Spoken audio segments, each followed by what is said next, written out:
A paz do Senhor, meus amados irmãos, jovens, professores, todos aqueles que lidam com o ensino da palavra de Deus, essa preciosidade, lição bíblica de jovem, sendo comentada pelo nosso pastor Alexandre Coelho, da nossa casa publicadora.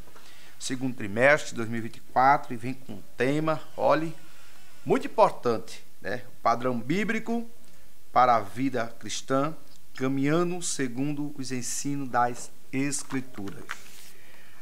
Primeiro tema, primeira lição, a realidade da fé cristã.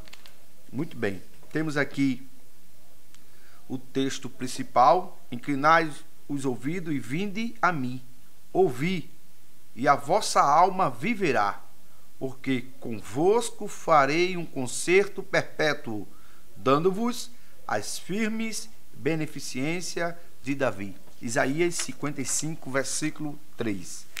Nós temos aqui as 13 lições, trata de convicções cristãs, né, muito importante. E quais são os obstáculos que enfrentamos para nos revelar a fé cristã na atualidade? O que nos impede, e que muitas vezes, em alguma situação, traz para nós uma dificuldade para revelar a nossa fé. E aí nós temos a origem da fé cristã, nós temos a fé cristã e os valores absolutos, não relativos, mas absolutos, e a mensagem do cristianismo, dividido em 3 pontos, uma lição muito importante, riquíssima no seu conteúdo e de grande aprendizado para a nossa vida cotidiana, para o nosso deleite espiritual. A fé cristã está presente em praticamente toda parte do planeta, né? A sua mensagem tem transformado milhões de pessoas, independente da sua cultura, né? Muda as pessoas de diferentes culturas, é verdade? Mas o que faz dela uma fé diferente? Quais são os seus aspectos que se distinguem, né? No tocante à sua aceitação ou rejeição, né? Quem ouve o Evangelho de Cristo, qual o impacto que tem na vida dessas pessoas? Vamos lá. A origem da fé cristã, o cristianismo e sua origem. Aí a gente tem uma perspectiva histórica, ela tem a sua origem na primeira vinda do nosso Senhor Jesus Cristo, né, a este mundo. Ele veio para comunicar o Evangelho, e aí trazendo uma mensagem de salvação para os pecadores. Há quem comente, muitas pessoas falam que o texto áureo da Bíblia está em João capítulo 3, versículo 16. Porque Deus amou o mundo de uma tal maneira que deu o seu Filho unigênito, para todo aquele que nele crê, não pereça, mas tenha a vida eterna. Então, foi essa mensagem que ele trouxe, foi essa mensagem que foi a base do seu ministério, foi trazendo a mensagem de arrependimento, de perdão de pecado. E no âmbito geográfico, o cristianismo vai surgir, né, ali em Israel, onde Jesus nasceu, foi batizado e começou o seu ministério. Também foi ali onde ele morreu e ressuscitou e foi recebido no céu, segundo as Escrituras. Primeira carta de Paulo à igreja de Coríntios, capítulo 15, versículo 3 ao versículo 8.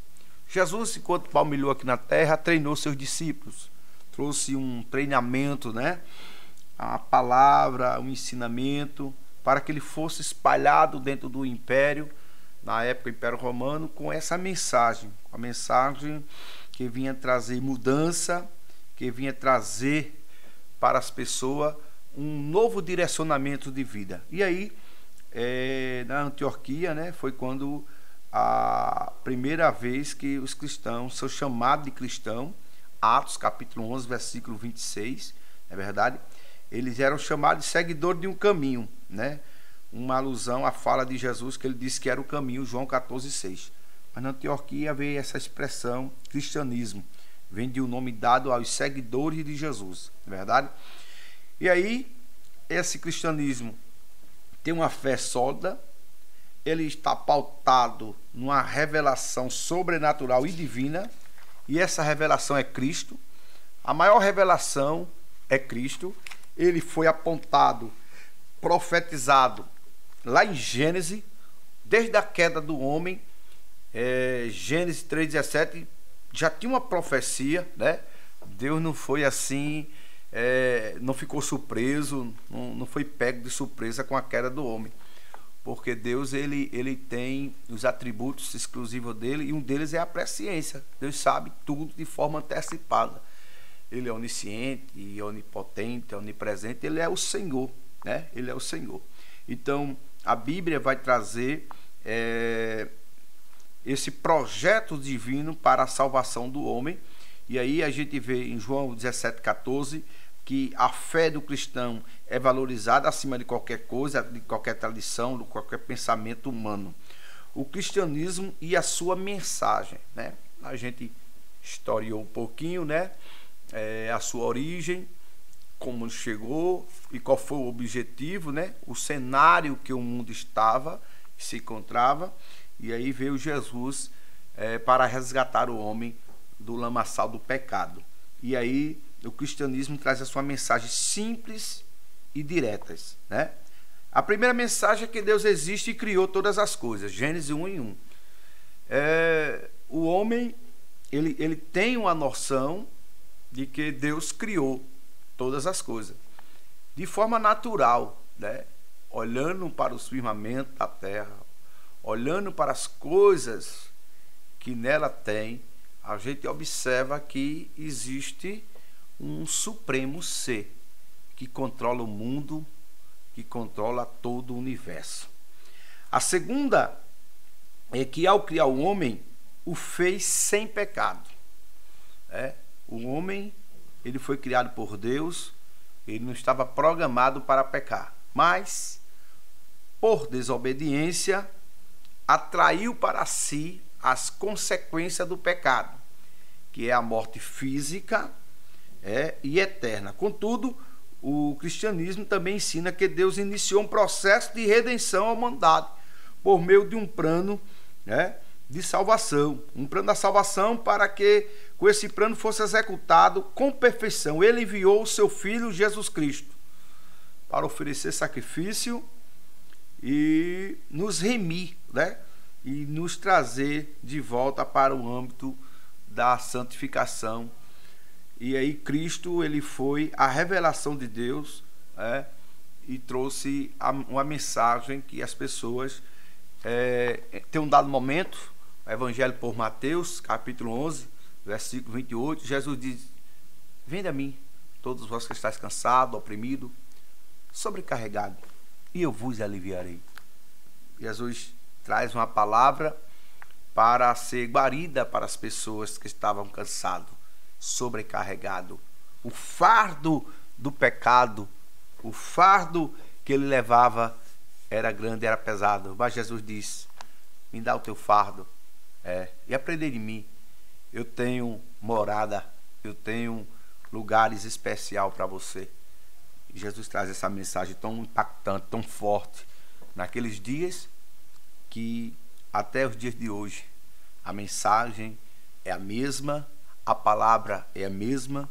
O homem precisa de Jesus, independente da sua classe social, independente do seu grau de intelectual. Bom, ele precisa de Jesus. Segundo ponto, a fé cristã e os valores absolutos, não relativo, absoluto.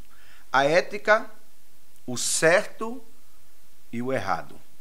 Com base na ética, uma das áreas de pesquisa da filosofia que estuda o comportamento humano, esse pode ser classificado como moral, imoral ou amoral. E todas essas classificações estão vinculadas à cultura e às crenças de cada um, conforme ensina a filosofia. E ele ensina que uma criança nasce amoral.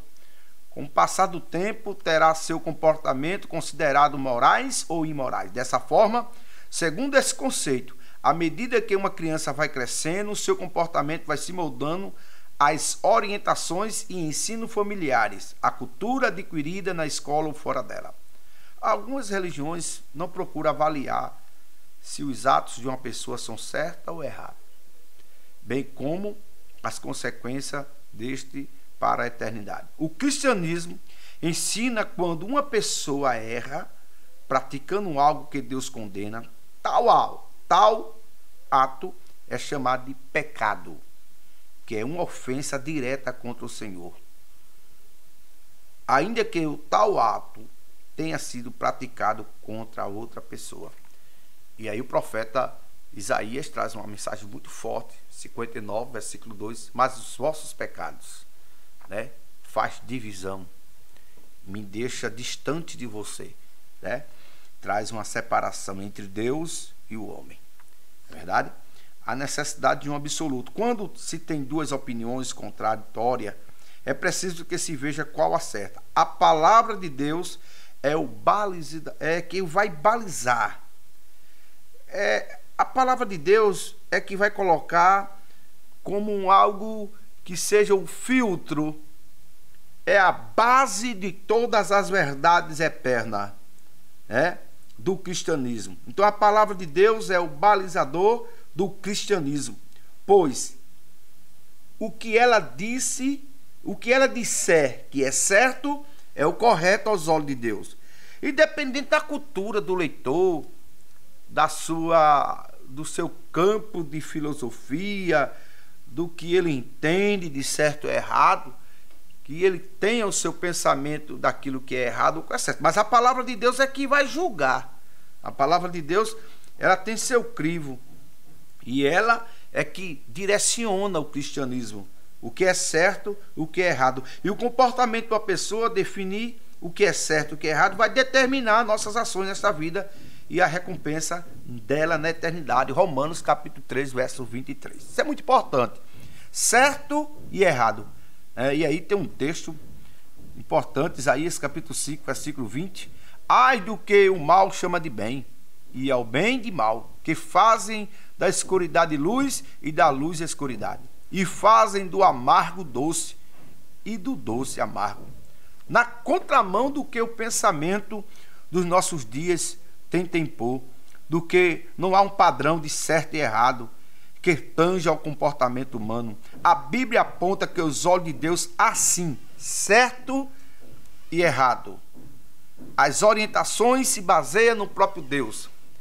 A palavra de Deus subsiste, prevalece, orienta e norteia todo o comportamento do homem, seja ele quem for, independente de sua crença, de sua fé, do seu grau de conhecimento, mas ele tem algo que vai lhe nortear para a vida eterna, para todo o tempo enquanto palmilhar aqui na terra, é a palavra de Deus. Então a mensagem do cristianismo para os nossos dias é uma mensagem que traz para nós é que Deus proveu a salvação que o ser humano tanto necessita. A salvação é para todos. A mensagem que nós levamos, a mensagem que pregamos é para todos, né? Não existe grupo específico, público-alvo, né? Não tem público-alvo para a mensagem de Cristo. Não tem público-alvo. É para todos aqueles que aceitam, que reconhecem Jesus como seu Senhor. A salvação é ofertada a toda a humanidade. Tito capítulo 2, versículo 11. O rei está voltando. É a mensagem final do cristianismo, se baseia nessa perspectiva do reino. A proposta por Deus, né, é que Jesus vai voltar para levar a sua igreja. Então essa é a mensagem do cristianismo, essa é a mensagem poderosa, né? E o reino de Deus não é comida nem bebida, mas justiça, paz e alegria no Espírito Santo. Romanos 14, verso 17. O cristianismo deixa claro que um dia o Rei dos Reis estará de volta, trazendo justiça e governando com equidade. Esse é o cristianismo. Essa é a palavra que Deus traz para nós e que nós propaga no mundo todo o evangelho de Cristo. Não existe um evangelho que mude pessoas, que transforme pessoa, se não for o evangelho de Jesus, que salva, que transforma, que liberta, que prepara o homem e leva o homem para morar no céu junto com o nosso Senhor. Essa é a lição de número 1, a primeira lição, a realidade da fé cristã, lições bíblicas do segundo trimestre de 2024. Comenta, compartilha, curta aí, seja canal de bênção para outras pessoas, espalhe esse vídeo, se inscreva no nosso canal, que Deus abençoe você, que Deus ajude e possamos todos juntos iniciar o mais novo trimestre com a bênção de Deus, com a graça do nosso Senhor Jesus, fazendo a sua obra com muita alegria. Deus abençoe! Que o conhecimento é capaz de mudar a vida de quem lê, a gente já sabe. E que livro você pode comprar em qualquer livraria. Mas nós transformamos 100% do nosso lucro em mudança de vidas, através da ação social, evangelismo e missões. Ao adquirir qualquer um de nossos produtos, seja presencial ou à distância, você está investindo em alguém. Na próxima vez que você for comprar livros ou artigos evangélicos, não vá em qualquer lugar. Vá na Livraria Arca Missionária. Uma nova história começa quando você compra aqui. Agora você pode fazer a sua contribuição através do Pix. Uma operação rápida, segura e sem custos. Abra o aplicativo do seu banco, clique na opção Pix e em seguida vá na opção Transferência. Depois é só digitar a nossa chave Pix, que pode ser o nosso CNPJ 11 120 490 0001 86.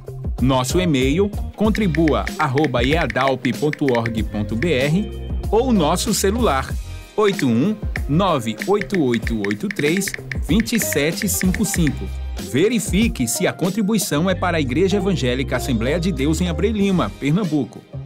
Confirme a transferência e depois siga o procedimento do seu banco. Anote nossas chaves Pix para não esquecer. CNPJ 11 120 490 0001 86. E-mail contribua@iadalp.org.br. Celular 81 98883 2755. Você está contribuindo para o crescimento da obra de Deus.